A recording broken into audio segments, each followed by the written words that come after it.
Okay, in this example, I'm going to illustrate how to prepare a Pareto diagram. Here is the data available. So Accounts Receivable Department has documented the following defects over a 30-day period. So in the documents prepared by the Accounts Receivable Department, these are the errors, these are the frequencies of errors. Now, to prepare Pareto diagram, the first thing we need to do is to sort this list by frequency from largest frequency to the smallest frequency. So if you look at the frequencies, the first one, the largest one is A, that is 108. Then the next largest is D, and that is 30.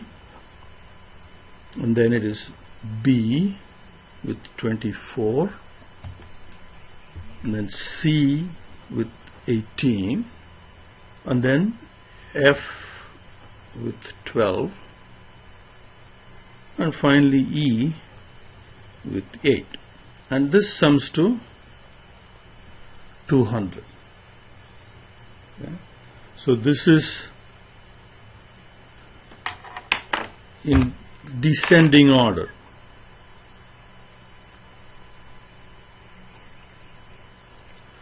And this is important step. And then relative frequency. Okay, so this is what we're going to use for the bar chart part, and we need relative frequency and cumulative relative frequency for the line that we have to draw. So relative frequency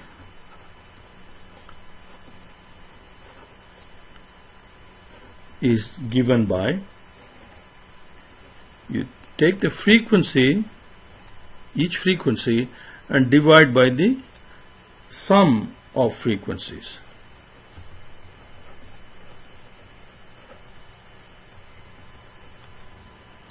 Okay, so relative frequencies are 108 divided by 200, and that's equal to 0.54.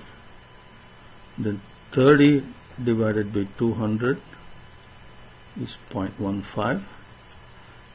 24 over 200 is 0.12.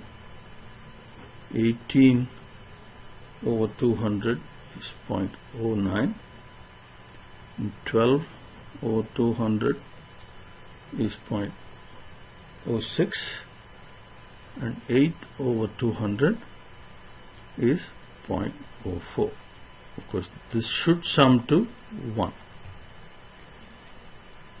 Now,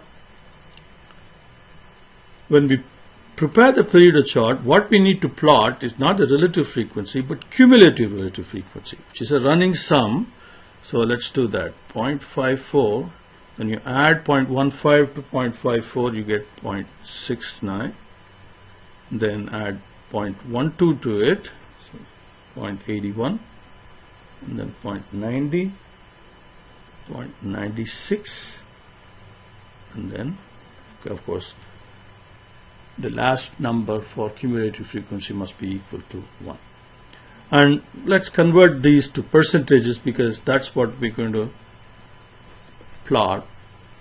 Okay, the cumulative frequency as a percentage. Okay, so we'll plot that in the next page.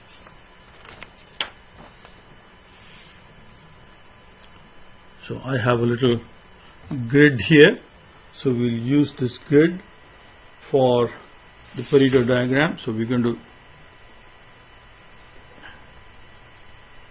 use the left hand side y-axis for frequency, and we will plot these frequencies as bars.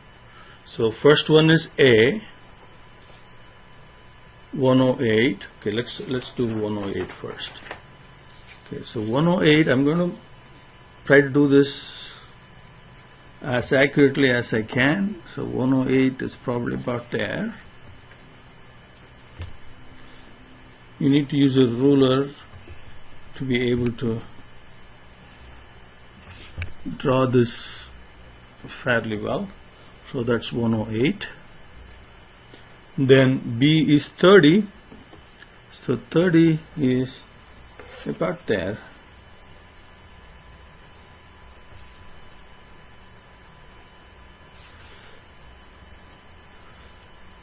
D is 30. The next one is B, is 24. 24 is probably about there.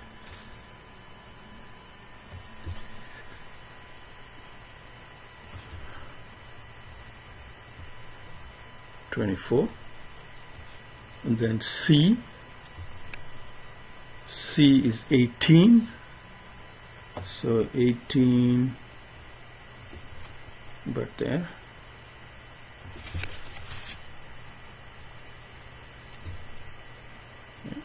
And then 12 for F.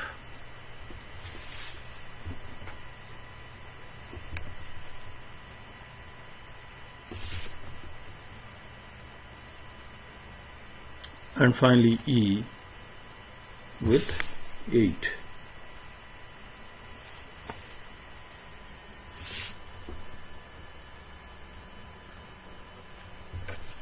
So that's the first part.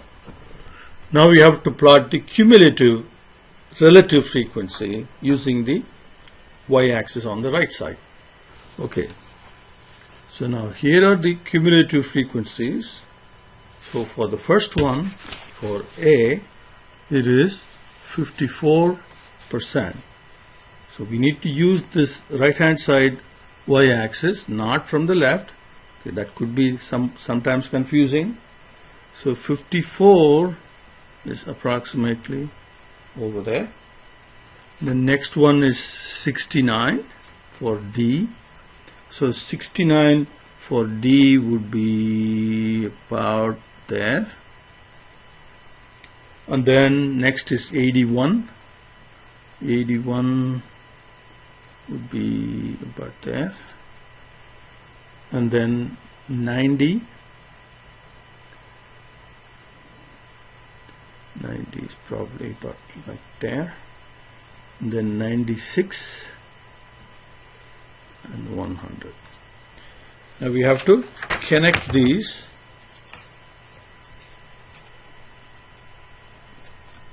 Like that.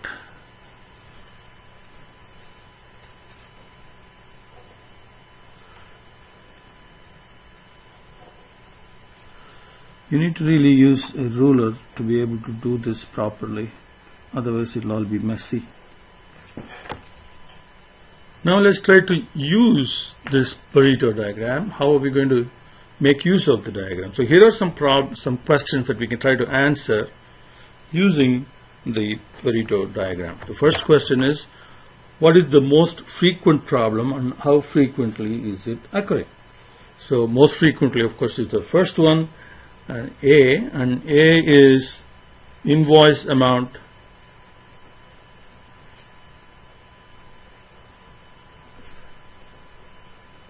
does not agree with the check amount. So this is the problem that is most frequent. So this is the highest priority problem that should be analyzed and a solution must be found for it. So the frequency is 108 and that is 54%. That is 54% of all the problems.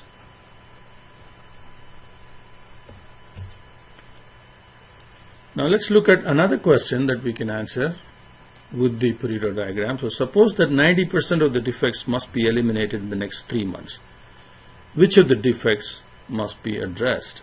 So you go to 90% of the defects, and that covers up to, if you look at the cumulative frequency, you see up to C. So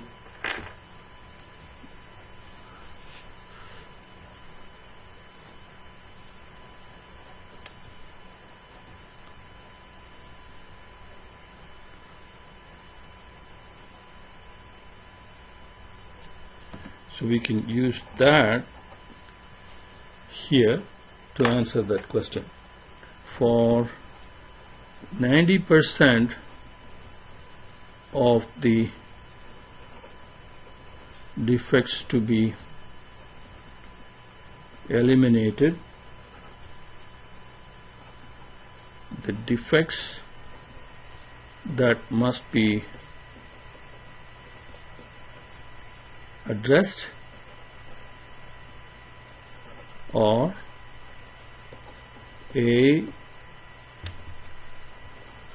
D, B, and C in that order.